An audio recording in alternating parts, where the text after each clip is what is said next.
Hello everyone, welcome back to my YouTube channel secret study classes. तो आज जो हम यूनिट कंटिन्यू कर रहे हैं वह है हमारा फ्रांसीसी क्रांति, जिसमें हमने फर्स्ट पार्ट में कारण, चरण और विरासत देख लिया है। अब हम देखेंगे नेपोलियन के बारे में कि उसने क्या सुधार किए, उसके क्या प्रभाव पड़े और सत्तावादी राज्य कैसा था, और जो प्रथम फ्रांसीसी साम्राज्य में जो पहली बार राष्ट्रवाद को लेके किस तरीके की हलचल देखने को मिलती है। तो ये सारी चीज़ें जो हम कवर करेंगे ये हम कवर करेंगे पार्ट नंबर 2 में, यानी कि नेपोलियन के बारे में हम देखेंगे इस वाली वीडियो में। हमारा ये जो है यूनिट नंबर 1 है बीए प्रोग्राम हिस्ट्री मेजर का, जिसका नाम है हिस्ट्री ऑफ यूरोप 1789 टू 1870।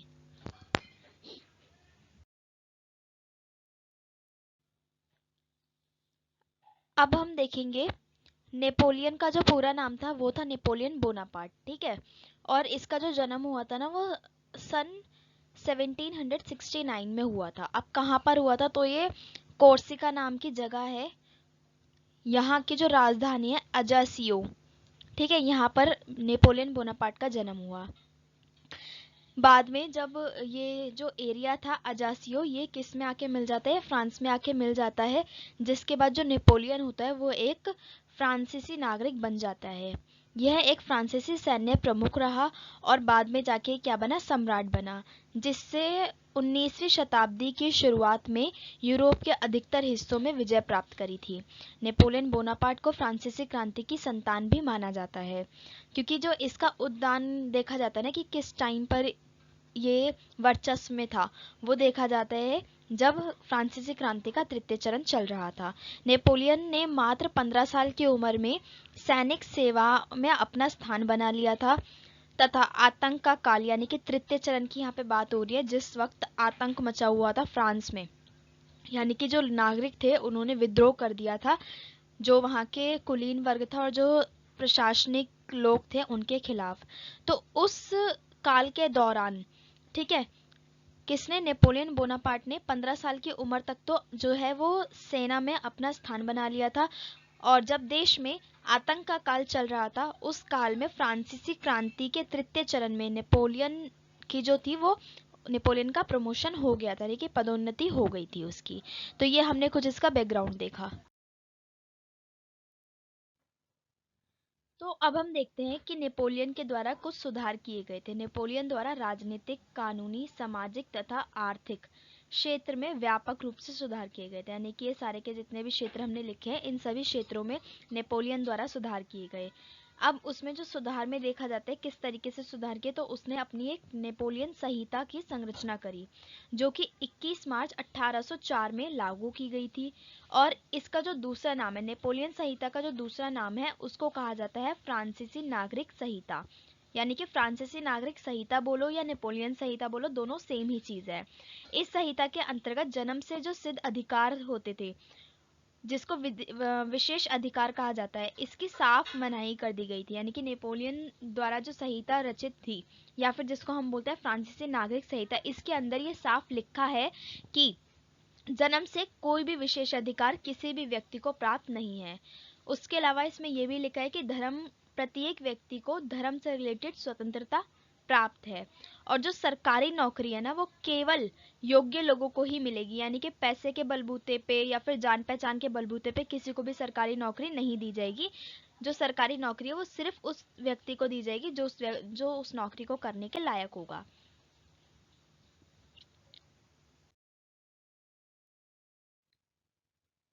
इस संहिता के अंतर्गत आपराधिक कोड, ठीक है, आपराधिक कोड क्या होता है, अपराधों के विरुद्ध गतिविधि, यानी कि ऐसे कानून जो कि अपराधों के विरुद्ध आवाज उठाते हैं, ठीक है। सैन्य कोड, यानी कि जो सैनिक सेवाएं थी उनसे जुड़े हुए कानून। नागरिक प्रक्रिया संहिता, यानी कि देश के नागरिकों के लिए कुछ कानून बनाए गए थे, जैसे कि शिक्षा से जुड़े हुए कानून, महिलाओं के लिए कानून, ठीक है। ये सारे के सारे कानून इसके अंतर्गत आते थे। और उसके अलावा वाणिज्य कोड, यानी कि वाणिज्य कोड क्या था, व्यापार से संबंधित कानून भी इसके अंदर शामिल थे। यानी कि एक तरीके से देखा जाए तो ये जो नेपोलियन संहिता थी इसके अंतर्गत प्रत्येक क्षेत्र को कवर किया गया था। देखें तो इसमें सामाजिक सुधार की भी बात कर दी गई है, क्योंकि यहाँ पे नागरिकों की अधिकारों की बात हो रही है, ठीक है। व्यापार की बात हो रही है तो यहाँ पे आर्थिक रूप से भी सुरक्षा मिल गई, ठीक है। उसके अलावा देखेंगे तो सैन्य कोड, ये भी सुरक्षा हमें दिखाता है कि किस तरीके से हमारी जो राजनीतिक सुरक्षा है उसको दिखाएगा। आपराधिक कोड की न्यायिक सुरक्षा यहाँ पे हमें देखने को मिलती है।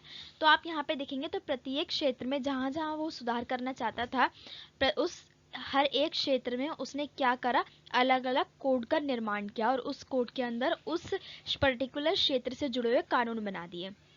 अर्थात नेपोलियन संहिता नेपोलियन के नए संविधान का पालन करती थी। अब देखो ये नेपोलियन द्वारा निर्मित है, तो नेपोलियन ने इसमें क्या करा था, अपने समझ के अकॉर्डिंग, ठीक है, और लोगों को देखते हुए उसने कुछ कानूनों का निर्माण किया।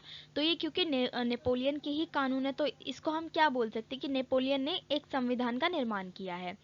ठीक है, और इस संविधान के बाद कौंसिल की पहल हुई। ठीक है, अब कौंसिल क्या होता है, कौंसिल एक प्रकार की तानाशाही का शासन होता है। तो धीरे धीरे करके जो नेपोलियन था उसका वर्चस्व बढ़ने लगा, क्योंकि पहले वो एक दूसरे देश का नागरिक था, फिर उसका जो राज्य था, जिस राजधानी में वो रहता था, वो फ्रांस में जाके मिल गई। फिर वो क्या हुआ, फ्रांसीसी नागरिक बन गया।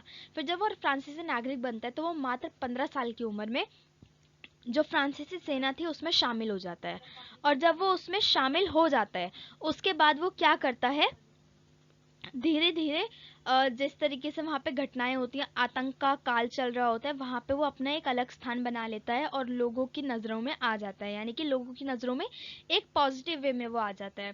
फिर वो धीरे धीरे क्या करता है, सम्राट बन जाता है और सम्राट से वो एक तानाशाही शासक बन जाता है। तो यहाँ से नेपोलियन की शुरुआत होती है।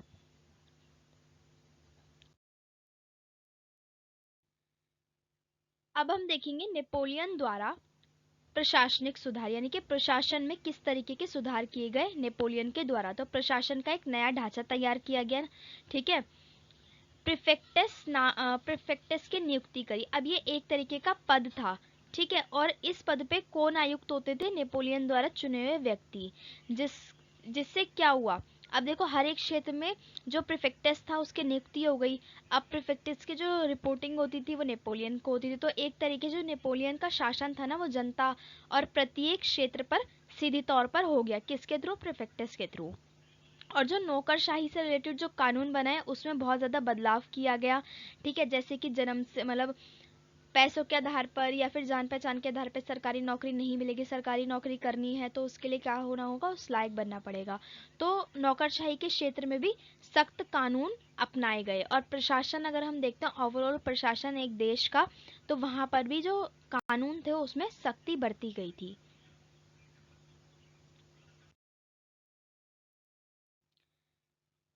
उसके अलावा जो नेपोलियन ने शिक्षा के क्षेत्र में भी बहुत ज़्यादा सुधार किए। नेपोलियन ने शिक्षा के क्षेत्र में महत्वपूर्ण कदम उठाए।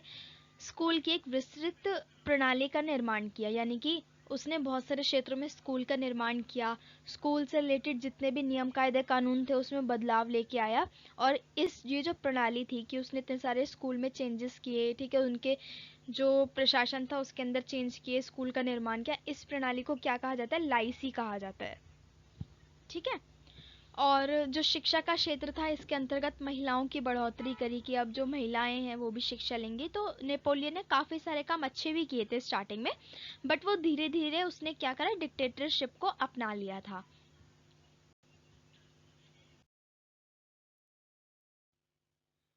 अब हम देखते हैं सत्तावादी राज्य। नेपोलियन ने फ्रांसीसी साम्राज्य को सत्तावादी राज्य में बदल दिया।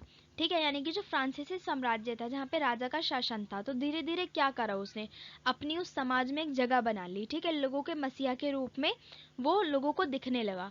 धीरे धीरे उसने क्या करा, जो प्रशासन था वहां पर भी एक अपनी पहुंच बना ली। और उसके बाद उसने क्या करा, जो देश की प्रशासनिक शक्ति थी उसको एक सत्तावादी राज्य में बदल दिया। राजनीतिक तथा व्यक्तिगत स्वतंत्रता के नियंत्रण को बढ़ावा दिया। यानी कि अभी तक जो नेपोलियन व्यक्तिगत स्वतंत्रता का समर्थन कर रहा था, जैसे ही उसकी शक्ति में बढ़ावा आता है वैसे ही उसने क्या किया, राजनीतिक और व्यक्तिगत जो स्वतंत्रता थी प्रत्येक व्यक्ति को और राजनीति से जुड़े हुए लोगों को, उसके नियंत्रित करना शुरू कर दिया। ठीक है, प्रेस पर क्या लगा दी, सेंसरशिप लगा दी। अब सेंसरशिप क्या होती है, सेंसरशिप ये होती है कि प्रेस जो भी छापेगी या प्रेस जो भी जनता को दिखाएगी ना, वो सरकार के खिलाफ नहीं होनी चाहिए और सरकार उसके ऊपर कड़ी नजर रखेगी कि वो उसके अंदर क्या छाप रही है क्या नहीं छाप रही, यानी कि प्रेस जो है वो स्वतंत्र नहीं होगी। ठीक है, उसको बोलते हैं सेंसरशिप लगाना। तथा विद्रोह को दबाने और जो असंतोष जनता थी उसका दमन करने के लिए एक मजबूत तंत्र स्थापित कर दिया। ठीक है, इसके अंतर्गत क्या किया था, विद्रोह को दबाने के लिए खुफिया पुलिस का सहारा लिया गया, ऐसे तंत्रों का सहारा लिया गया जिससे जो विद्रोह हो रहा था या फिर जो असंतोष जनता के बीच में जो गुस्सा था ना उसको दबाया जा सके। इस प्रकार की घटनाओं के कारण इस शासन ने तानाशाही शासन का रूप ले लिया। फ्रांसीसी साम्राज्य और समाजवाद की स्थायी विरासत।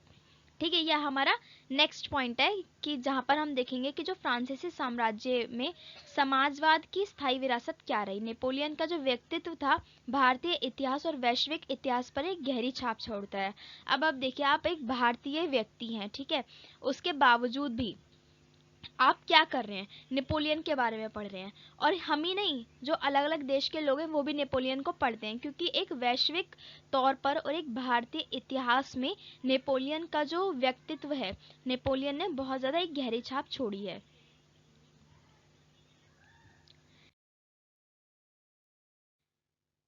नेपोलियन के सुधारों को देखते हुए विश्व के अन्य देशों ने भी राष्ट्रवादी आंदोलन किए। ठीक है, तथा कई देशों में लोकतांत्रिक और राष्ट्र राज्य की स्थापना की गई।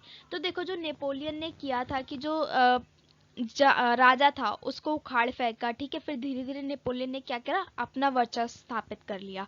पहले नेपोलियन ने अच्छे अच्छे काम किए, बट एंड में जाके उसने क्या किया, एक तानाशाही शासन की स्थापना कर दी। लेकिन जो नेपोलियन के अच्छे काम थे ना उसको देखते हुए जो अन्य देश थे ना उन्होंने भी राष्ट्रवादी आंदोलन किए, अपने देश को स्वतंत्रता दिलाई, लोकतांत्रिक साम्राज्य की स्थापना करी। नेपोलियन के द्वारा अपनाए गए कानूनी ढांचे तथा प्रशासनिक ढांचे ने विश्व के अन्य देशों पर गहरा प्रभाव डाला तथा कई सारे देशों द्वारा इस ढांचे को अपनाया गया। यानी कि जिस तरीके से नेपोलियन ने चेंजेस किए थे कानूनी ढांचे में और प्रशासनिक ढांचे में, कि सरकारी नौकरी में उसने चेंज किया, शिक्षा में चेंज किया, उसके अलावा उसने समाज में कुछ बदलाव लाए, तो इससे क्या हुआ, बाकी के जो देश थे विश्व के अन्य देशों पर प्रभाव डाला। ठीक है, वो उसको देख के प्रेरित हुए और बहुत सारे देशों ने अपने प्रशासनिक ढांचे और कानूनी ढांचे को चेंज करा। नेपोलियन के विचार दुनिया भर में एक नया उदाहरण पेश करते हैं। यह एक कौशल सैनिक था और उसके साथ साथ जिस कारण न केवल उसने युद्ध में विजय प्राप्त करी है बल्कि इसका जो राष्ट्रवाद है अन्य व्यक्ति तथा देश के लिए उदाहरण बनकर खड़ा हुआ।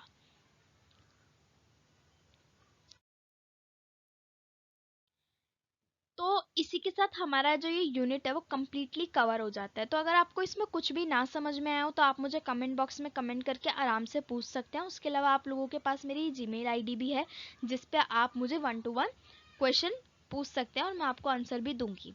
ठीक है, और अगर आपको वीडियो यूजफुल लगा हो तो आप इसको लाइक कीजिए और अपने सभी फ्रेंड्स के साथ शेयर कीजिए जो ये पेपर का पढ़ रहे हैं। ठीक है, इस पेपर को पढ़ रहे हैं, आप उनको शेयर कर सकते हैं। उसके अलावा मेरे चैनल को सब्सक्राइब कीजिए ज़्यादा से ज़्यादा। Thanks for watching my video.